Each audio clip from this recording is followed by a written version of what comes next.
కట్టుకొచ్చిన గళ్ళ చీరతో ఒకటి చెప్పుకున్నా, నిన్ను చూడగానే జారాలని, ఆ మాట నోరు జారొద్దని.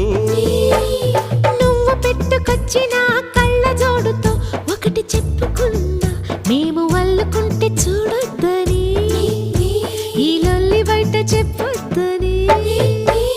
చెవులకున్న దుద్దులతో చెప్పుకున్న చెలిపి మాటలన్నీ వినోదయని, కాలికున్న బొమ్మలతో చెప్పుకున్న మసక చీకటేల మూగబొమ్మని. నీకన్నే తనానికే చెప్పుకున్నా, తనకేవేవో చెబుతానని, అవి నీ కూడా చెప్పొద్దని. ఏ వెట్టి చేశాడే ముద్దు గుమ్మ, నేను ఆ బ్రహ్మ నీ ఒళ్ళే